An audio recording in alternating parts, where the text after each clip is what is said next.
April 25, 2021. Psalm 57. God's Word of Mercy and Forgiveness. Introduction. Psalm 57. This psalm is an individual prayer for God's protection from enemies. It is attributed to David at a time when he was hiding in a cave while running away from King Saul. See 1 Samuel 24.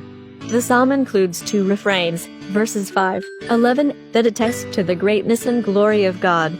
Today's scripture, Psalm 57, 2. I call to God, the Most High, to God, who supplies my every need. Today's reading, a prayer for help. 1. Be merciful to me, O God, be merciful, because I come to you for safety.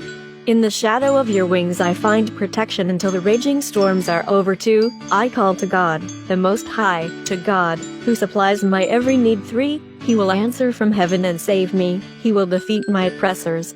God will show me his constant love and faithfulness. 4. I am surrounded by enemies, who are like lions hungry for human flesh.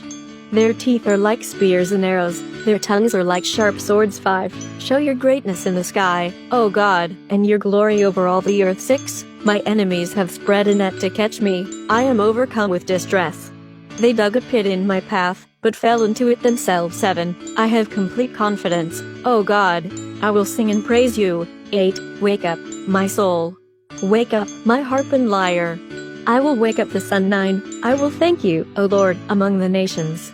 I will praise you among the peoples. 10. Your constant love reaches the heavens, your faithfulness touches the skies. 11. Show your greatness in the sky, O God, and your glory over all the earth. Reflect. How would you describe the tone at the opening of this psalm? In verse 4, enemies are described as lions. In the Psalms, enemies are often compared to lions or wild animals. See 7:2, 17:12, 22:12-13, 35:17, 58:3-6. What does this tell you about the kind of danger the psalm writer was facing? How is confidence in God expressed? Let's pray. I thank you, Lord God, for your steadfast love and faithfulness. Great are you, God Most High, and your glory is over all the earth. Amen. Tomorrow's reading. Psalm 91, a psalm expressing trust in God.